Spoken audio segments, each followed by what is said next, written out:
Hey guys, how's it going? It's Button here with another team review, and today we're going to be looking at a team featuring GOLISOPOD in the Master League Premier meta, and this has been a super fun Pokemon to play with. I'm using it as a safe swap here, but in addition to that, I also found that it was very good against Annihilape, and I saw a whole lot of Annihilapes in the back today. I'm not sure if you guys have done so as well. Let me know. If you guys have played Master League Premier, what your experiences have been in the comments down below. But with that being said, let's take a look at these matches. So we are pairing up the GOLISOPOD with a Mamoswine lead and the Gyarados in the back, Shadow Gyarados in the back, to make this an ABB style Water team. And so what I found was really strong about the Mamoswine lead here is that it had such good neutral matchups, especially against stuff like Florges, where it wins CMP. Like, yeah, they're actually going to bait us here, as you're going to see. Surprisingly, Florges is often baited, but this is still a pretty good matchup, even with the bait. They go into Gyarados, so this is interesting, because they're either going to have to take a lot of damage here, or they're going to have to shield. So I'm not really sure why they decided to come into Gyarados instead of shielding. And so what we're going to do is we're actually going to swap pretty late here. And I think this was actually a mistake because, as you're going to see, they do take us out with 2 crunches before we ourselves get to 2 crunches. I think that we got the defense debuff there, unfortunately. So this is not great. It's really unfortunate that we can't see the visuals of like defense debuffs and stuff, because it's hard. It's kind of hard to tell. If you can't see the visuals and you don't have the sound, I wish that they would fix that glitch. But here, we're kind of in a tough spot because they are going to be able to do so much neutral damage here with these crunches and with these Dragon Breaths. This is definitely not a fantastic place for me to be, but I will be able to take them out with an Aerial Ace before they reach the next Aqua Tail. We're so low here, honestly, but we do have a lot of energy, and so luckily for us, they have a Garchomp in the back, and so this is pretty much the best thing that we can see. But definitely, we're taking so much neutral damage here that we probably still won't win this matchup. They do go into their Florges here, and this is gorgeous. As I like to say, gorgeous Florges. Gorgeous Florges showing its face, because this is actually what will be our win con, because we do so much damage with those powder snows that we should be able to take them out with a liquidation and an Aerial Ace. And this is a very close situation here, but you're gonna see we clearly have more than 1 hit point. If you guys don't know, a hit through a shield does 1 hit point worth of damage, but GOLISOPOD in the Master League has so much health that it definitely would not be showing that little red bar of hit points if it didn't have more than 1 hit point there. So that is a good game, a really satisfying game with the surviving those Dragon Tails and the Sandstorm in the back. I think that they probably could have won that if they had thrown the Sandstorm before, like basically if they threw it immediately, I think they could have Dragon Tailed me in the back. So that's a lesson for the opponent there, is that definitely that was the win con.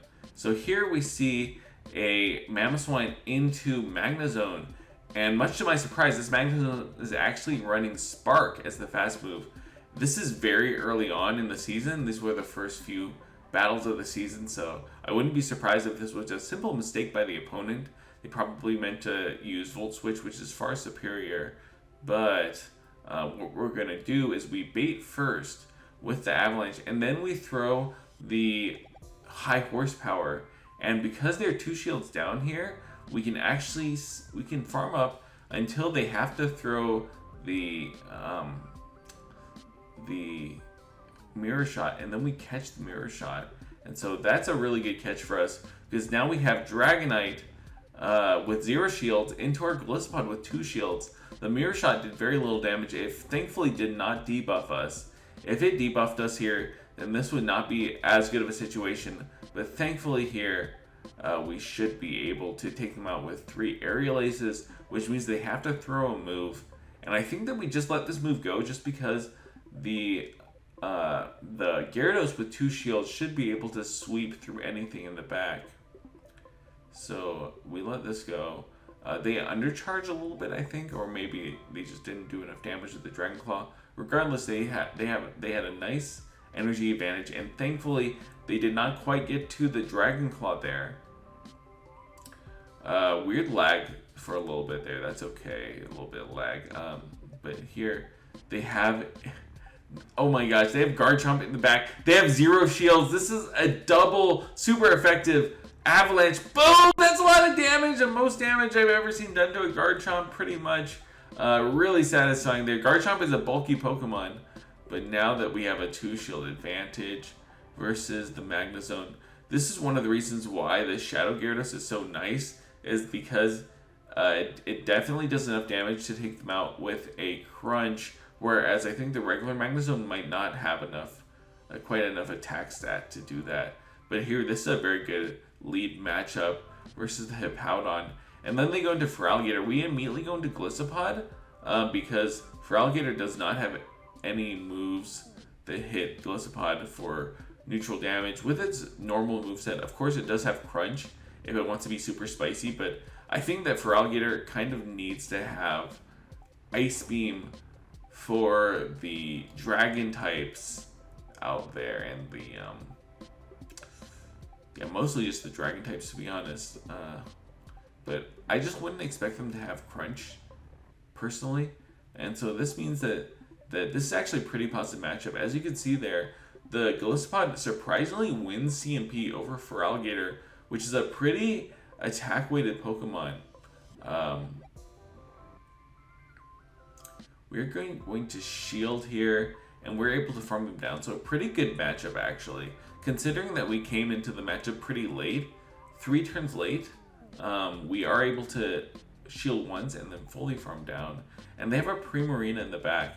Unfortunately, we're not going to get to 2 Aerial Aces here. So that means that we probably should have just gone for 1 Liquidation. 1 Liquidation does almost as much as 2 Aerial Aces, and also would have the chance of debuffing them.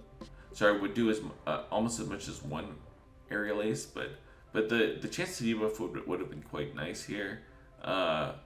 Regardless, this should be pretty fine for us. We do CMP tie them, knowing that we win CMP, and we should be able to farm them all the way down here. Yeah, so we switch into the Gyarados, where we should be able to farm them down, and they of course go into Hippowdon. But this is an okay matchup. I'm going to show you guys why, because Weather Ball, while Weather Ball is it's an okay move, it just does not do quite enough damage. It does not have the same type attack bonus with Hippowdon, and thankfully what this means is that Shadow Gyarados is actually quite a hard counter to Hippowdon. Even though Hippowdon has the coverage move of Weather Ball, they're not going to be able to farm me down, which means that we could actually farm them down here if they do not throw another Weather Ball. So they're forced to throw the Weather Ball here. And that means that we can, fortunately, win with our Mamoswine. It got a little bit close there, not gonna lie. Got a little bit close just because they did have the coverage move of Rock Weather Ball. But as long as you recognize that you do live 2 Rock Weather Balls there, it's not an issue, right? So looks kind of close there. That's why I included this video. It looked kind of close, and you know, it's dramatic effect. That was definitely always going to be a win. But yeah, it was really gratifying to survive both of those Weather Balls there, even though they were super effective. And so here we see one of the worst leads that we can see, which is Annihilape. And I suspected that there would be a lot of Annihilape in the meta, but I also suspected that there would not be very many Annihilapes that were anticipating Golisopod in the back. And so that's why I switched immediately to Golisopod. Golisopod is such a hard counter to Annihilape, but also, as you can see here, It's okay against Excadrill. We should be able to win against Excadrill in the 2-shield scenario, even if we don't bait. And that is because we should be able to take them out with one liquidation. Whereas you can see they did not take us out with one rock slide. They're not going to be able to farm us down. And so we can just go straight liquidation here. They do recognize that we take them out. And so that's why they no shield, because they can foresee that they get taken out in the 2-shield scenario. But then they have a Golisopod in the back, and we're able to get to 2 Aerial Aces versus their Golisopod. Unfortunately, we lose the CMP. This must be charged with priority because neither of us have the best buddy ribbon, and my Golisopod has 15 attack. So unfortunately, we just lose the CMP coin flip there. Not a huge deal. We have to go in with our Gyarados. We can farm all the way down here. As we can see, with our own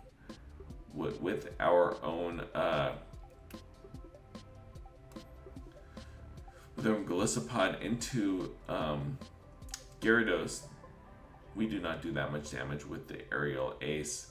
And so here, what we're going to do is that they do switch into the Annihilape, but that's completely fine because we can take them out with an Avalanche plus all the Powder Snow damage, plus the Dragon Breath damage. And we still have a shield, folks. Remember, we have a shield. And so we should be okay here. We can actually no-shield this. And even if it's a Shadow Ball, we should be able to shield up the next Ice Punch and win. But thankfully, they do throw the Ice Punch first.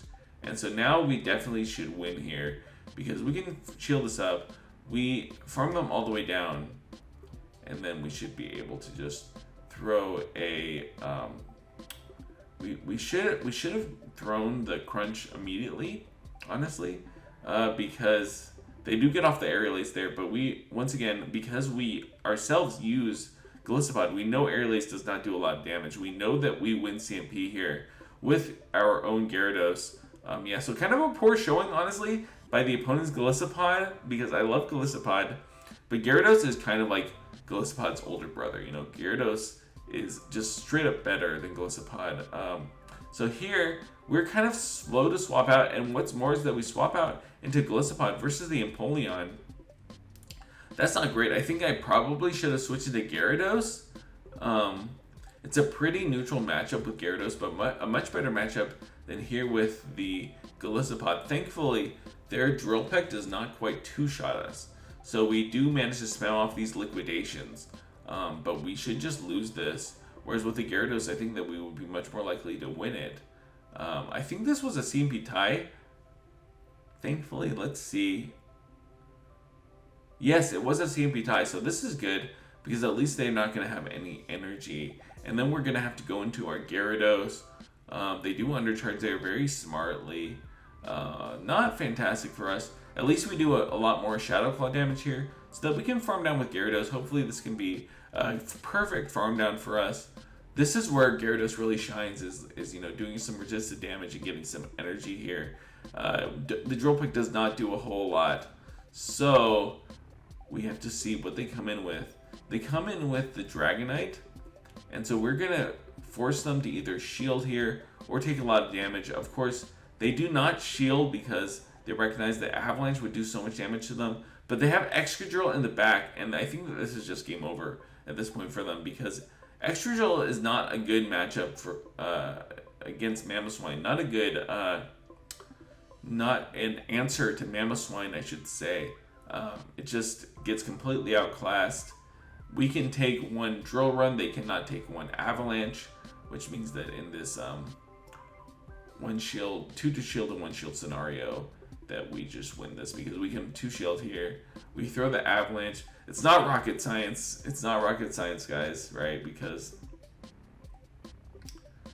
we should be able to also take out the Dragonite with an Aqua Tail.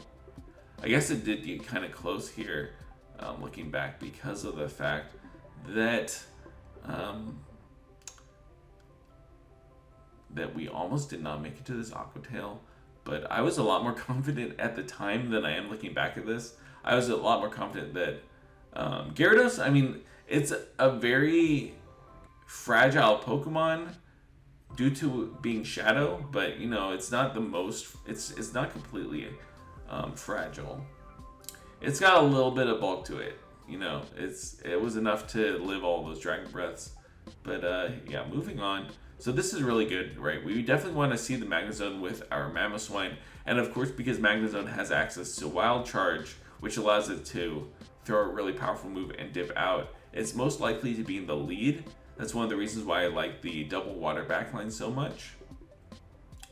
And here we are just gonna bait because they always shield up the first one. And now we're probably gonna throw the high horsepower next, because if they no shield avalanche next, that's gonna be pretty bad for us. So yeah, we wait. Unfortunately, we wait long enough that they throw in the Snorlax. We could have thrown the high horsepower there, honestly, and done a little bit more damage.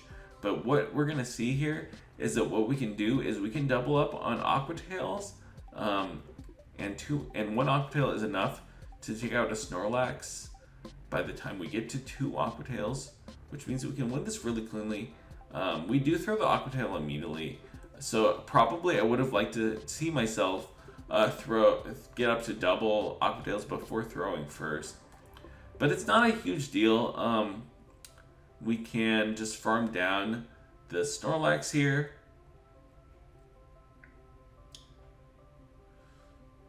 They do get us very low, but the Dragon Breath damage from the Gyarados is a little bit better than the Lick damage from the Snorlax. And you can see that we did 2 Dragon Breaths before throwing this Crunch, because throwing a charge move does take 1 move, and we could safely do 2 one-turn moves, if that makes sense, before throwing our charge move.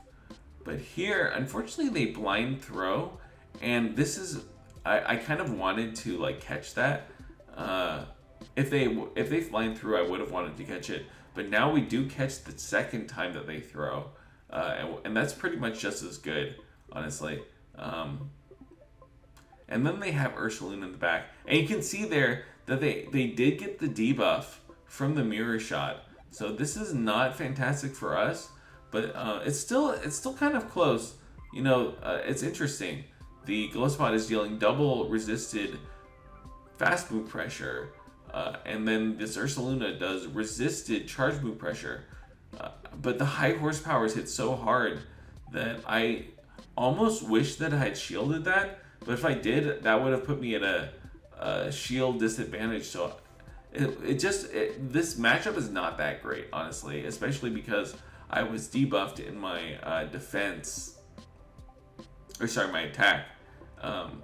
But the upshot is that now we have enough energy that we can live. Enough damage, enough hit points that we can actually live this 1 volt switch. Surprisingly, we have enough energy that we get to these 2 avalanches, but we had such a small sliver of hit points that I thought I was a goner.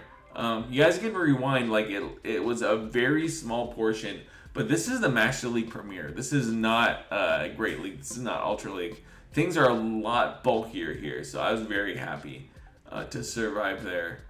Very close game, very good game to my opponent, but yeah, that's one of the reasons why I love the Master League Premier so much. You would not see a situation like that in the Great League or the Ultra League. And yeah, we're climbing very slowly, very carefully, like the careful old man we are. We're at 27, 26. If you guys want to watch our streams in person, if you want to be present for when the magic happens, then I have a link to my stream down below. With that being said, thanks so much for watching, guys. I'll see y'all next time.